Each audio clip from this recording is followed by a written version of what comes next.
आपल्या आयुष्यात जे घडून गेलंय त्याचा विचार करणं आवश्यक आहे, पण त्या विचार करण्यापेक्षाही त्यातून काहीतरी शिकणं आणि मग पुढे जाणं हे जास्त आवश्यक आहे. आपण जर फक्त विचार करत राहिलो, पश्चाताप करत राहिलो तर आपला सगळा वेळ त्यात जाईल. आपला भूतकाळ खराब घडलेला होता, वर्तमानही आपण खराब करतोय, परिणामी भविष्यही तसंच होईल. म्हणून जे काही घडून गेलेलं आहे त्याला विसरण्याचा प्रयत्न करा. आपल्या चुका पुन्हा आपण करणार नाही याची काळजी घ्या आणि पुढे चला. नमस्कार, मी चंचला बिले आज तुम्हाला याच अर्थाची एक गोष्ट सांगणार आहे. एका गावात एक मुलगा राहत होता. तो सतत कुठल्या आणि कुठल्या गोष्टीचा विचार करत असे. त्याच्या जे काही वाईट भूतकाळ आहे तो सतत त्याच्या डोक्यात फिरत असे. त्याला कुणी काहीतरी पटकन बोललं, त्याच्याशी कुणी वाईट वागलं, तो दिवसभर त्याचा विचार करत राहायचा. एक दिवस, महिनाभर सतत त्याच्या डोक्यामध्ये त्या गोष्टी फिरत राहायच्या. त्याच्या या अतिविचारांच्या सवयीमुळे त्याचं कुणाशीही कधी चांगलं नातं जुळलंच नाही किंवा तो काही चांगलं कामही करू शकला नाही. सतत तो ताणतणावामध्ये, असुरक्षिततेची भावना, अशांती आणि ग्रासलेला होता. त्याचीही अशी अवस्था पाहून एकदा एक मित्र त्याला म्हणतो की गावाबाहेर जवळच एक बौद्ध मठ आहे. त्या मठामध्ये एक झेन मास्टर राहतात. तुझा जो प्रॉब्लेम आहे ना, तू त्यांना सांग, कदाचित ते तुला काहीतरी मदत करू शकतील.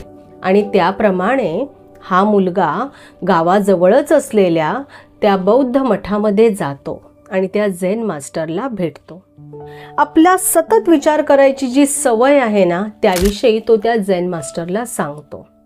त्याचं सगळं बोलणं ते झेन मास्टर ऐकून घेतात आणि उठून आतमध्ये जातात.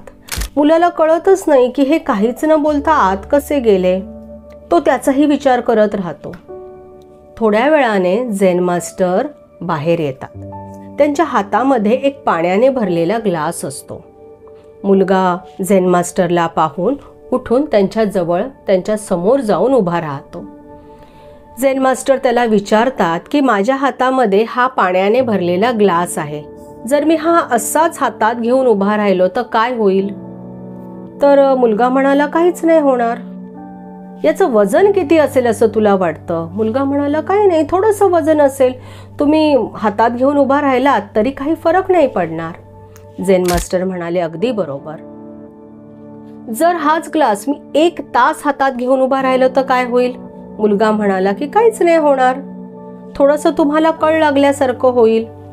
झेन मास्टर म्हणाले, आणि जर मी पूर्ण दिवस हा ग्लास माझ्या हातात घेऊन उभा राहिलो तर, असाच घेऊन उभा राहिलो तर? मुलगा म्हणाला, तुमचा हात भयंकर दुखू लागेल, तुमच्या हाताला खूप कळ लागेल आणि तुमची हाडं सुद्धा आखडल्यासारखी होतील. अगदी बरोबर. झेन मास्टर म्हणतात, अगदी बरोबर. मग जर मला ह्या वेदना नको असतील तर मी काय करायला हवं असं तुला वाटतं?